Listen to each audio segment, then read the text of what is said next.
Let's dive into the first lesson from Carl Jung that can truly transform your life: embracing your shadow.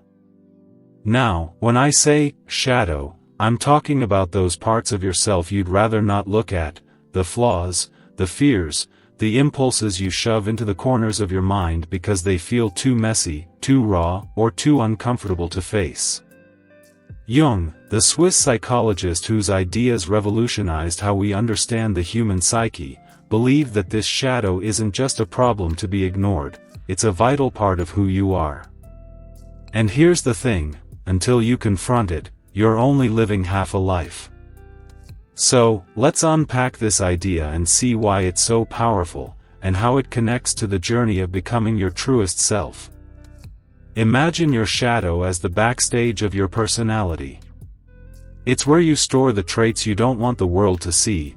Maybe it's anger you're ashamed of, jealousy you pretend you don't feel, or insecurities that whisper you're not enough. Jung taught us that everyone has a shadow, and it's not inherently bad.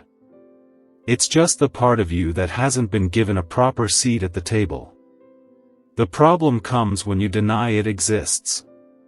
When you push it away, it doesn't disappear, it grows stronger, sneaking into your life in ways you might not even notice. It shows up as a sharp reaction you regret, a pattern of self-sabotage, or even a judgment you project onto others. Have you ever snapped at someone and later thought, where did that come from? That's your shadow waving hello, begging to be seen. Jung's insight here is profound. Ignoring your shadow doesn't make you free, it keeps you trapped. But when you turn toward it with courage and curiosity, something extraordinary happens. You start to understand yourself on a deeper level. This isn't about wallowing in guilt or shame, it's about recognizing that these hidden parts are human, universal, and, most importantly, workable. By shining a light on your shadow, you begin to integrate it, which means you stop letting it control you from the shadows. Instead, you bring it into balance with the rest of who you are. This is the foundation of what Jung called individuation, that lifelong process of becoming whole, which we'll explore later in this speech. Now, let's be real, facing your shadow isn't easy. It's like looking in a mirror that shows you not just your best angles but every imperfection you've tried to hide. Maybe it's admitting you're more competitive than you let on, or that you hold grudges longer than you'd like to admit. For me, there was a time when I had to face my own tendency to avoid conflict, thinking it made me nice. But Jung's wisdom helped me see that avoiding conflict was my shadow's way of keeping me small, preventing me from standing in my truth. When I started acknowledging that discomfort, I found a strength I didn't know I had. That's what this work does. It unlocks parts of you that have been waiting to be claimed. This process ties beautifully into Jung's other lessons, like finding balance between opposites or tapping into the collective unconscious for meaning. Why? Because your shadow isn't just personal, it's connected to the larger human experience. Those feelings you're afraid to face? They're not unique to you, they're part of the archetypes Jung described, the universal patterns that live in all of us. By embracing your shadow, you're not just healing yourself, you're tapping into a shared well of human wisdom. And that's where the magic happens. You start to see that your struggles, your imperfections, are part of a bigger story, one that connects you to everyone else. So, how do you start? It's simpler than you might think, but it takes courage. Begin by noticing where you feel resistance in your life. What triggers you? What do you judge in others? Those are clues to your shadow. Journal about them, talk to a trusted friend, or even sit quietly and ask yourself, what am I avoiding? Jung believed that self-reflection, whether through dreams, meditation, or honest introspection, is the key to uncovering these hidden parts. And when you do, don't judge yourself, offer compassion instead.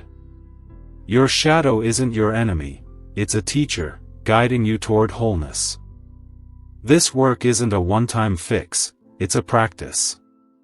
But every step you take toward embracing your shadow makes you more authentic, more grounded, and more capable of living a life that's true to you. It's the first step toward the individuation we'll talk about later, toward balancing the opposites within you, and toward unlocking the creativity that comes from listening to your unconscious. When you stop running from your shadow, you start running toward your potential. So, here's my challenge to you: dare to look at the parts of yourself you've been afraid to see. Because when you embrace your shadow, you don't just change your life. You become a light for others, showing them it's possible to be whole, human, and free. Stop hiding, start seeking, and watch how your world transforms. Let's move to the second lesson from Carl Jung that can transform your life: tapping into the collective unconscious to find deeper meaning. Now, this might sound like a lofty concept, but stay with me, it's as practical as it is profound. Jung believed that beneath our personal thoughts and experiences lies a vast, shared reservoir of human wisdom, what he called the collective unconscious. It's like an invisible thread connecting all of us, filled with universal patterns and symbols, archetypes, that shape how we think, feel, and live. By tuning into this, you can uncover purpose and direction in ways that feel almost magical. Let me explain how this works and why it's a game changer. Picture the collective unconscious as a deep well of stories, instincts, and images that humanity has carried across generations. These aren't just random ideas, they're the blueprints of human experience. Think of the hero's journey, the wise mentor, or the eternal struggle between light and dark. Jung said these archetypes live in all of us, influencing our dreams, our choices, and even the way we see the world. When you feel a pull toward something bigger than yourself, a longing for meaning, a sense that there's more to life, that's the collective unconscious whispering to you. It's your soul saying, there's a larger story you're part of. This connects directly to embracing your shadow, which we talked about earlier. When you face your hidden fears or desires, you're not just dealing with your personal struggles, you're engaging with universal human experiences. That jealousy you feel? It's tied to the archetype of rivalry. That yearning for love? It's the eternal quest for connection. By recognizing these patterns, you start to see your life as part of a bigger tapestry, which can make even your toughest moments feel meaningful. This is also the foundation for Jung's idea of individuation, of becoming your true self, because aligning with these universal truths helps you discover who you're meant to be. So, how do you tap into this collective unconscious? Start by paying attention to the symbols in your life. Jung believed dreams are a direct line to this deeper wisdom, those recurring images or themes, like water, mountains, or even a mysterious figure, often carry messages from the collective unconscious. Keep a dream journal, or reflect on moments when you feel a spark of inspiration, like when a story, myth, or piece of art hits you deeply. These are clues to the archetypes at play. Meditation, storytelling, or even exploring myths from different cultures can also open this door. The key is curiosity. Ask yourself, what's the bigger story here? This practice isn't just about self-discovery, it's about connection. When you see your struggles and dreams reflected in universal patterns, you realize you're not alone. This is what makes Jung's ideas so powerful. They remind us that our personal journey is also a human journey. And as we'll see later, this ties into balancing opposites and unlocking creativity, because the collective unconscious is a wellspring of insight and imagination. Here's my invitation to you: start listening to the symbols and stories in your life. They're not random, they're your connection to something eternal. Dive into that well of wisdom, and you'll find meaning that lights up your path. Your life is a chapter in humanity's great story. Write it with purpose. Let's turn to the third lesson from Carl Jung that can reshape your life, the journey of individuation, which is all about becoming your true, authentic self. This isn't about chasing some perfect version of you, it's about embracing the full, messy, unique you, warts and all. Jung, with his deep dive into the human psyche, saw individuation as the process of harmonizing your conscious mind, the part you're aware of, with your unconscious, where your shadow, dreams, and deeper instincts live. It's a lifelong quest to become whole, and it's one of the most empowering paths you can walk. Let's unpack why this matters and how it ties into everything else we're exploring today. Individuation is like crafting a masterpiece that's uniquely yours. It starts with the work we've already discussed, facing your shadow, those hidden parts you'd rather ignore, and tapping into the collective unconscious, that shared well of human wisdom. These steps prepare you to integrate all the pieces of yourself, your strengths, your flaws, your passions, your fears, into a cohesive whole. Jung believed that society often pressures us to conform, to fit into neat boxes, but individuation is about breaking free. It's about asking, who am I, really, beyond what the world expects? For me, there was a moment when I realized I was living for others' approval. Individuation meant choosing my own path, even when it felt scary. This process connects beautifully to the other lessons. By embracing your shadow, you clear the way for authenticity. By engaging with the collective unconscious, you discover universal truths that guide your unique purpose. And as we'll see later, individuation sets the stage for balancing opposites and unlocking creativity, because a whole self is a creative self. It's not about perfection, it's about alignment, living in a way that feels true to your core. How do you start? Reflect on what makes you feel alive. What values drive you? What dreams have you pushed aside? Journal, meditate, or talk with someone who sees you clearly. Small, honest steps toward self-awareness build momentum.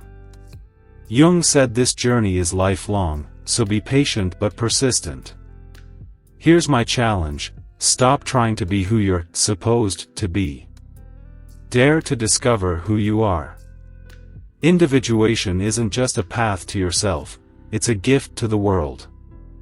Step into your truth, and watch your life become a masterpiece.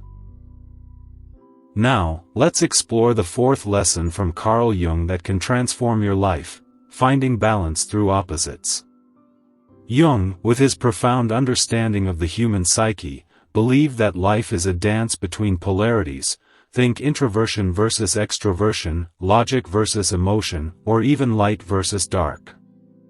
These opposites aren't enemies, they're two sides of the same coin, and true wisdom comes from holding them in harmony. This idea is at the heart of living authentically, and it's a powerful tool for navigating the complexities of your inner world and the world around you. Let's dive into why this matters and how it weaves into the journey we've been exploring. Imagine your mind as a tightrope walker, balancing between extremes. Maybe you're someone who prides yourself on being rational, but you've noticed moments when your emotions bubble up unexpectedly. Or perhaps you lean into your intuitive side but struggle with practical decisions. Jung taught that these opposites are natural, and trying to suppress one in favor of the other creates imbalance. Instead, the goal is integration, acknowledging both sides and letting them inform each other. This isn't about choosing one over the other, it's about finding the sweet spot where they coexist. When I first grappled with this, I realized I was ignoring my need for solitude to seem more outgoing. Embracing both my quiet and social sides brought a sense of peace I hadn't known was possible.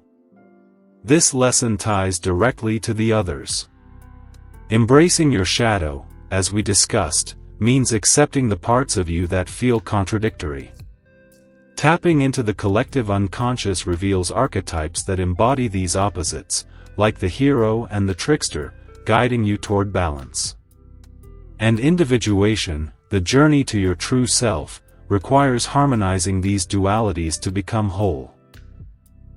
This balance also sets the stage for the creativity we'll explore next, as it frees you to draw from both logic and intuition. How do you find this balance? Start by noticing where you feel tension. Are you overly critical of yourself or others? Do you avoid risks or leap too quickly? Reflect on these moments, journal, meditate, or talk it out. Ask, what's the other side of this? Then, experiment with small steps to honor both. If you're all logic, try listening to your gut. If you're all heart, test a more structured approach. Jung believed this balance creates inner peace and wiser choices. Here's my call to you: stop fighting your contradictions. Embrace them as the key to your wholeness. Balance your opposites, and you'll find a life that's not just lived but truly felt. Let's wrap up with the fifth lesson from Carl Jung that can truly change your life: unlocking creativity through dreams and symbols rescue.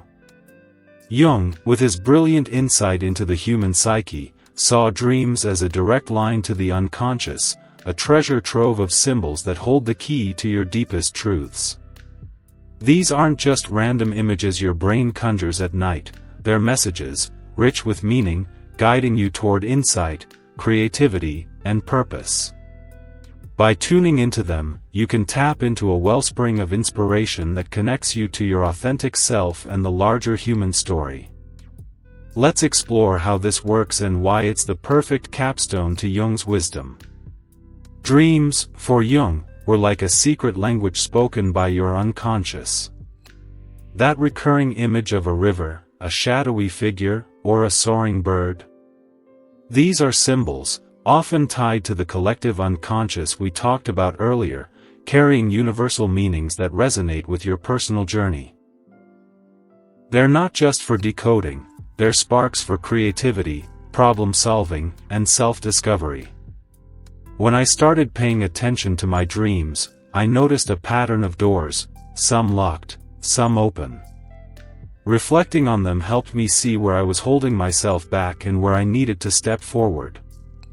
This practice isn't just about dreams, it's about listening to the symbols in your waking life too: art, stories, or even a fleeting moment that stirs something deep within you. This lesson weaves beautifully with the others. Embracing your shadow, as we discussed, clears the noise so you can hear your unconscious more clearly. Tapping into the collective unconscious connects your dreams to universal archetypes, giving them richer meaning. Individuation, the journey to your true self, relies on these insights to guide you toward wholeness. And balancing opposites, like logic and intuition, enhances your ability to interpret symbols creatively. Together, these practices make your dreams a powerful tool for living authentically. How do you start? Keep a notebook by your bed and jot down your dreams, even fragments. Notice recurring images or feelings. During the day, pause when something, a song, a conversation, a gut feeling, strikes you. Ask, what's this telling me? Meditation or quiet reflection can help you dig deeper. Jung believed this connection to your unconscious unlocks not just creativity but solutions to life's challenges. Here's my challenge to you: don't dismiss your dreams or intuitions as just imagination. They're your soul's compass, guiding you to truth and possibility. Listen to your symbols, and let them ignite your creativity. Your dreams are whispering your purpose. Dare to hear them and create a life that sings.